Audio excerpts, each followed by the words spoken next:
Washington post की report के मुताबिक ऑस्ट्रेलिया से 2020 में भारतीय खुफिया एजेंसी रॉ के 2 अफसरान को मुल्क बदर किया गया। ऑस्ट्रेलिया से खबर एक आई है कि किस तरीके से वहां पे जो एजेंट्स हैं इंडियन, वो डिफेंस की ड्राइंग वगैरह, उनकी जो डिफेंस इंडस्ट्री है वो लेकर वहां से चोरी करके भारत ले जा रहे हैं। रॉ के जो एजेंट्स थे वो बड़े कामयाबी से वो रिक्रूट हुए, उनकी सिक्योरिटी क्लियरेंस हुई और उनकी एक्सेस हो गई डिफेंस टेक्नोलॉजी तक। Assassination plot on American soil reveals a darker side of Modi's India. मगर लग ये रहा है कि इस सब से कोई फर्क नहीं पड़ने वाला और नरेंद्र मोदी ही शायद दोबारा प्राइम मिनिस्टर बनेंगे भारत के। इस वक्त वेस्टर्न सिविलाइजेशन जो है वो भारत की या तो तरक्की की वजह से या इलेक्शन की वजह से या जो भी है, एक पूरी कैंपेन चला रही है, एंटी मोदी कैंपेन। पूरी दुनिया में किसी मुसलमान को दर्द होगी तो पाकिस्तान के मुसलमान को भी दर्द होगी, कहा यह जाता है। लेकिन देखने में ये आता है कि इंडिया में अगर किसी मुसलमान को दर्द होती है तो ही पाकिस्तान को दर्द होती है, लेकिन अगर चाइना में किसी मुसलमान पर जुल्म होता है या दर्द होती है तो फिर यहाँ पर दिखाना भी हम गवारा नहीं समझते। बतौर मुसलमान कभी हमने दीन इस्लाम की तालीमात को देखा ही नहीं है। हम बात करते हैं, अमल नहीं करते। सिर्फ पाकिस्तान या इस खित्ते के लिए नहीं बल्कि पूरी दुनिया के लिए एक बढ़ता हुआ आलमी सलामती का एक खतरा है। और दूसरी बात कि वो दुनिया की सबसे बड़ी जमहूरियत ही नहीं है, वो दुनिया की सबसे बड़ी फाशिस्ट रिपब्लिक भी बन चुकी है।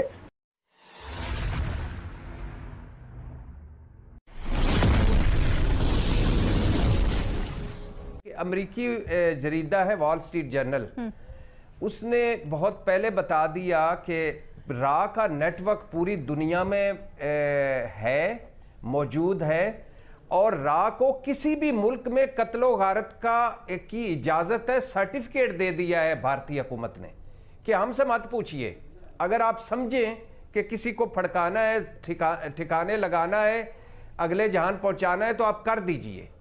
और जब से अजीत डोल साहब आए हैं, ये अजीत डोल साहब जो खुद कहते थे कि मैं मलंग के रूप में, फ़कीर के रूप में, फलां मज़ार पे मैंने फलां से पूछा, फलां घर में मैं फलां रहा और मैंने क्या क्या कार्रवाइयाँ की, वो एडवाइज़र है और भारत की इस वक्त आंखें हैं। और फिर हम जब हमारा इसहाक डार कहता है, हमारा हाल वैसे देखिए कि अजीत डोल जो खैबर से कराची तक दहशतगर्दी पाकिस्तान में फैलाकर पहुंचा हुआ है, वो एडवाइज़र है। और हमारा इसहाक डार कहता है, जो अंदर से वजीर खजाना है, बाहर से वजीर खारजा है, वो कहता है कि मैं खैर से भारत से तिजारत करना चाहते हैं हम। तो उनका जो जयशंकर साहब है, वैसे पिंड में एक बाबा होता है जो हमेशा जला भुना रहता है, जयशंकर, मुझे जब भी मैं देखता हूँ वो लगता है। तो जयशंकर साहब फरमाते हैं कि पाकिस्तान दहशतगर्द करवाने वाला मुल्क है, दहशतगर्दी करवाने वाला मुल्क है और पाकिस्तान दहशतगर्दों की पनाहगाह है और हम दहशतगर्दी को नहीं भूल सकते। तो वेस्ट में जाके वेस्ट के स्टेज पे आप हेजीमोनी कैसे बात कर सकते हो? तो इनको नहीं समझ में आ रहा है, ये लोग जो भी बोल रहे हैं उनको पता ही नहीं है कि वॉर क्या होता है। सही, मैं समझ गई। काफी ज्यादा तज्जिया, मैंने इसीलिए आपसे सवाल किया कि ये तज्जिया लोग इस तरीके से क्यों करें। ये ऐसे ही कि जैसे वो बन के आ रही होती है ना, कि ये जो तज्जिया होते हैं ना, ऐसे लगते हैं कि जैसे हर साल एक न्यूज आ रही होती है और वीडियो चल रही होती है कि इस साल दुनिया खत्म हो जाएगी, अगले साल दुनिया खत्म हो जाएगी। मुझे ऐसे ही लगता है ये वाली भी रोज करवाते हैं और भारत और चाइना तो फेवरेट टॉपिक है इन लोगों का, इन्हें पता ही नहीं है कुछ। मैं आपको थोड़े एग्जांपल्स दे देता हूँ।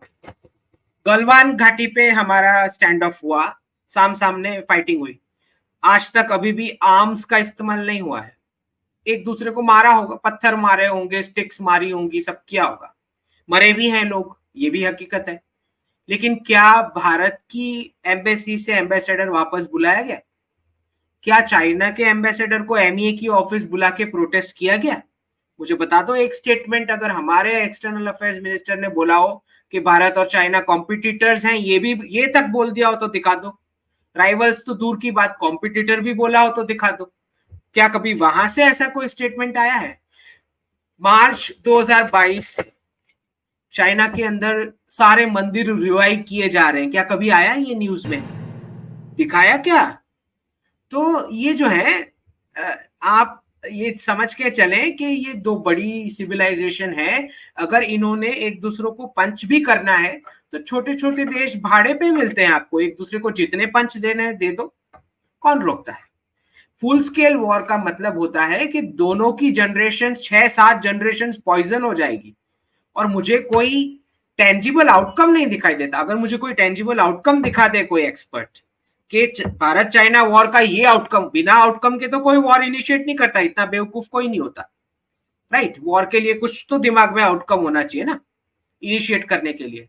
मुझे कोई टेंजिबल आउटकम दिखा दे कि Bharat China full scale war, war शब्द का अर्थ क्या होता है कि full scale war, escalation ladder उतना ऊपर जाएगा कि फिर कोई आर्म्स का कोई लिमिट नहीं है यूजेज का। तो आप मुझे बता दो कि आउटकम क्या आना है। आपको लगता है कि कोई टेरिटरी अगर भारत की जाती है, आपको लगता है वहां पे वॉर एंड हो जाएगा? किसको लगता है ये? तो ये बड़ी बेवकूफाना बातें हैं जो लोग ये बात करते हैं। सही। अच्छा, मेरे सामने खबर आ रही है अभी अभी की, क्योंकि ये खबर है, मैं ढूंढ रही थी कि क्या लेटेस्ट खबरें आ रही हैं। तो ब्लूमबर्ग जो है वो खबर दे रहा है, मैं जो भी प्रोग्राम्स करती हूँ जहां से भी जो भी खबरें होती हैं उनको लेती हूँ। इस वक्त ये है कि जो प्राइम मिनिस्टर नरेंद्र मोदी हैं, he is $20 trillion short on his grand plan for India's economy.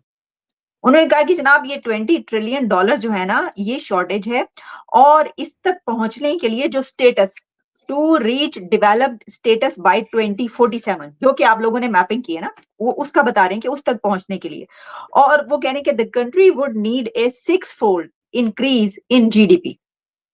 तो इसमें मैं जानना चाहूंगी कि आपका इसके बारे में क्या कहना है, कि नहीं आप समझते हैं कि जीडीपी जो है 6-fold आप कर लेंगे और जो शॉर्टेज है वो उसको आप पूरा कर लेंगे?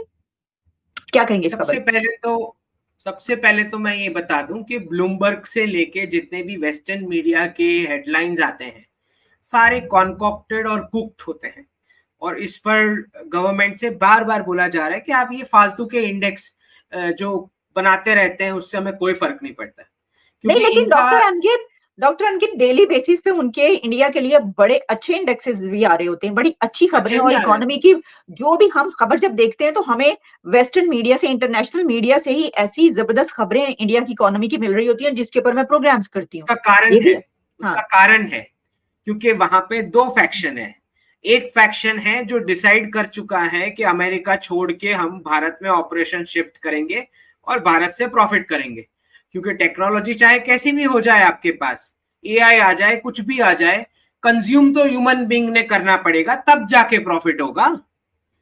तो जो वेस्टर्न फैक्शन को पता है कि ये फाइनेंशियल नेक्स्ट क्राइसिस जो आ रहा है उसके करेंसी के रीसेट के बाद अगर सरवाइव करना है तो भारत की ज्योग्राफी के अलावा कोई ऑप्शन बचा ही नहीं है, क्योंकि रशियन या चाइनीज कस्टमर्स वेस्टर्न ब्रांड्स को उस प्रकार से एक्सेप्ट नहीं करने वाले, तो फिर कौन सा मार्केट बचता है?